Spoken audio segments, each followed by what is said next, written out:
Good afternoon.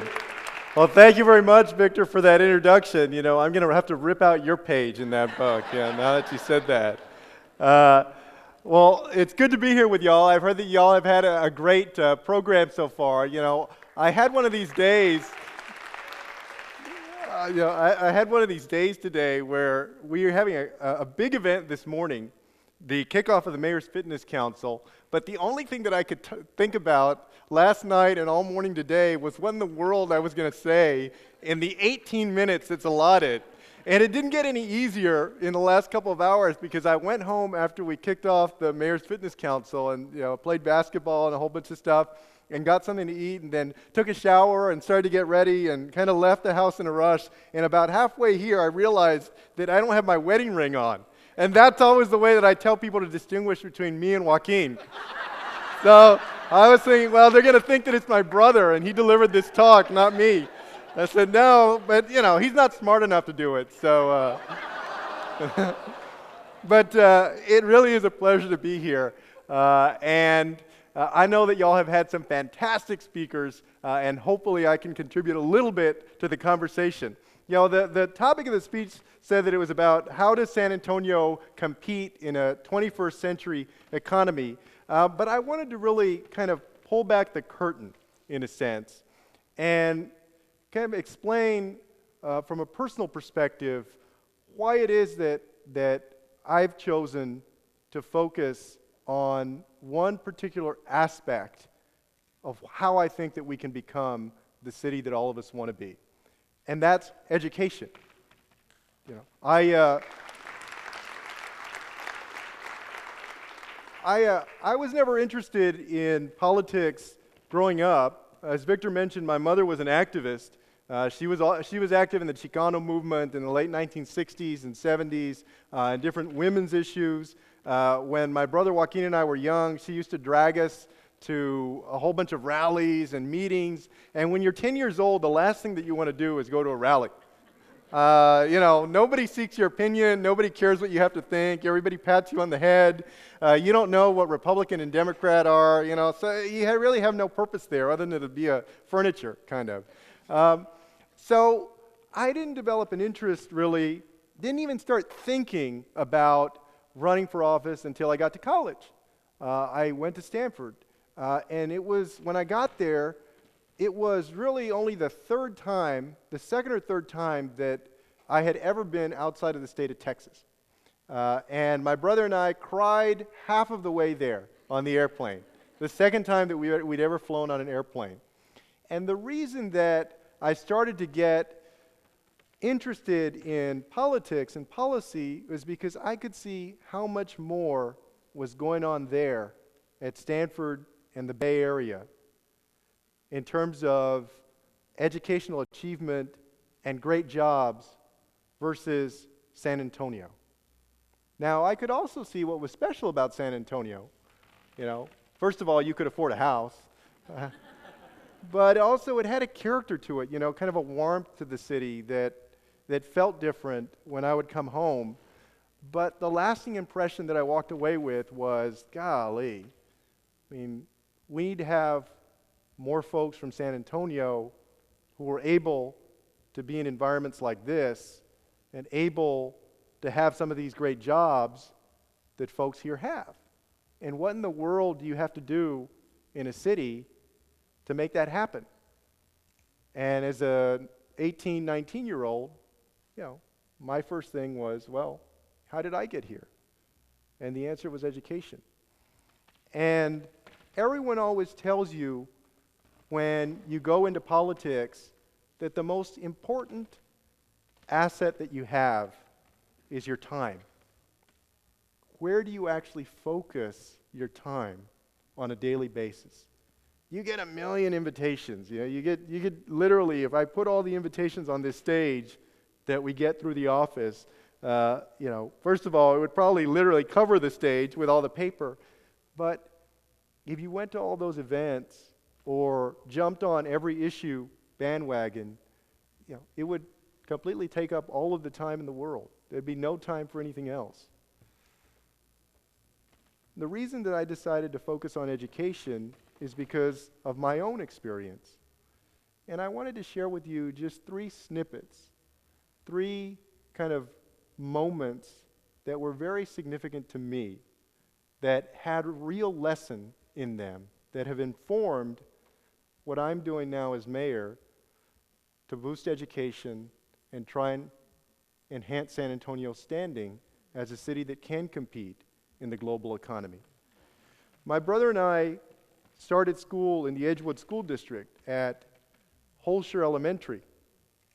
Y'all know the Edgewood School District. In 1973, Edgewood had been part of a lawsuit because challenging Texas's way of financing schools, saying that property-poor school districts like Edgewood were not able to fund education, finance education in the same way as property-rich school districts, and that because of that, there was a real achievement gap. That case went all the way up to the Supreme Court, and one of the constitutional issues back then was whether education was a fundamental right in the United States under the Constitution. And the Supreme Court said the answer was no. That was 1973. I entered school in 1979, I think. And in the first grade, I had a teacher by the name of Miss Pigeon. And one day in class, as the class ended, she called me up to the front of the room while everyone else was leaving, and she said, "Oh, I noticed that you've been doing very well in your math." And she had a textbook next to her, the book that we were using. I don't even remember what it was, how it looked like. I just remember it was a book. And she said, "I'd like for you to do up to page 57. And page 57 was like way ahead of everybody else. In other words, she was giving me extra work. But she said, "I think that you can do it." So that night, I went home and I did all the way to page 57, and I came back the next day and I showed it to her. I gave her the work, and she said, "Oh, thank you. Oh, well, then why don't you do to this page?" So I said, "Great, I'm going to have a whole bunch of extra work for the rest of the year." But that was my first opportunity to feel special as a student. The teacher was telling me as a student, "You are special. You have the ability to do something that the other students in class may or may not have the ability to do." Either way, for a 5, 6-year-old kid, that was great. That felt great. From then on, that year, I was a little bit ahead of the class, and I felt like, wow, I can really do this school thing. I can excel at it. It's something that I take pride in. I attach myself to being able to be ahead of the rest of the class. A few years later, Joaquin and I had finished up elementary school, and we were getting ready to go to middle school. And we lived on the west side, not too far from Las Palmas. If y'all know where Las Palmas is, we lived off of Guadalupe Street on Hidalgo in the SAISD at this point. We had switched to the SAISD. And we were supposed to go to middle school, and our neighborhood school was Rhodes Middle School. And before we were supposed to enter the 6th grade, they had an orientation in an auditorium at Rhodes. And the students were supposed to go there with their parents. And by this time, it was just my mother, my grandmother, and us. My mother and my father had separated. And so my mother took us to the auditorium to hear from the staff at Rhodes Middle School. And at some point in the presentation, in this almost cliched way that you hear in the movies, the counselor said, I think it was a counselor, said, "Oh, y'all should look around the room," meaning the students, "because the chances are that maybe up to half of y'all may not be here when it's time to get out of the 8th grade. And, I was, I guess at that point, 12 years old, 11 years old. That flew by me, didn't mean anything to me. But my mother, after she heard that, after the orientation was over, she yanked us out of Rhodes Middle School and instead enrolled us at the Foya Middle School, which was, about a mile and a half away, the multilingual magnet school of the SAISD, because she saw at that time that staff didn't have much confidence in her sons or the other students. And she wasn't going to put up with that, basically. She had a lot more confidence, and she had enough love for us and enough of a motherly instinct to make sure that we were in a place that valued us more and thought more of us than that. For high school, my brother and I went to Jefferson High School, and Joaquin and I, our claim to fame there was that we skipped the 10th grade. We didn't go to 10th grade. Everybody says that high school is your best, those are your best years, and maybe that was the best years for some of y'all, but for me, they weren't very good. I mean, Jefferson was fine, but I was very quiet, you know. Sometimes people ask me the difference between my brother and me, and I'm the introverted one. I'm kind of quiet. I used to go through the day talking to about 3 people, and one of them was Joaquin. Just to give you a sense, of what we're talking about. And then we had skipped a grade, so we weren't even with the people who we had come to school with in the same grade. And we hadn't gone to Longfellow, which was or Mann, which were the feeder schools, so it was all messed up. But when it came time to apply to college, you know, we were in our senior year and applying in late 1991. And in 1991, that year, my mother was on her way to earning about $19,000 a year. And my grandmother was getting a $500 a month Social Security check. And it was time to apply to college. I was ranked number 9 in the class, and I think my brother was ranked number 27 or something like that. But don't tell him that. And I got a 1210 on the SAT, which is not horrible, but is not great either. There are a lot of folks that get a higher grade than that, a higher SAT score than that.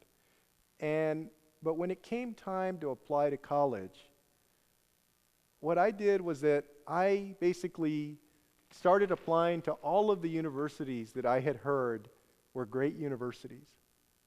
You know, I applied to Harvard, applied to Stanford, applied to Berkeley, applied to Princeton, applied to Trinity, in fact.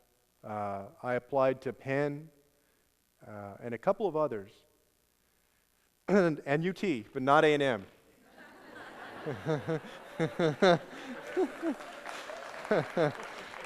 I'm just kidding. But then you'll never know, really.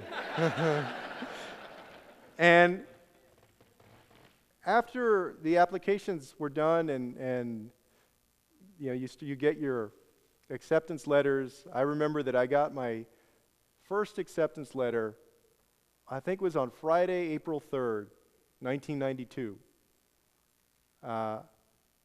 And got some rejection letters, didn't get into Harvard the first time, got waitlisted at Notre Dame. You know, I guess they didn't think I was a good enough Catholic or something, I don't know. But then I started asking, and my brother also did well, and ultimately we decided to go to Stanford because that was one where we both got in. But I started asking other students about their experience, and it was amazing how many folks who had gotten a better SAT score and had gotten better grades, ranked higher in the class, didn't even apply to those schools, had not aspired to that, even though if they had applied with their grades and their SAT score, they probably would have been the ones to get in. And you never know what kind of difference in life that actually makes or doesn't make.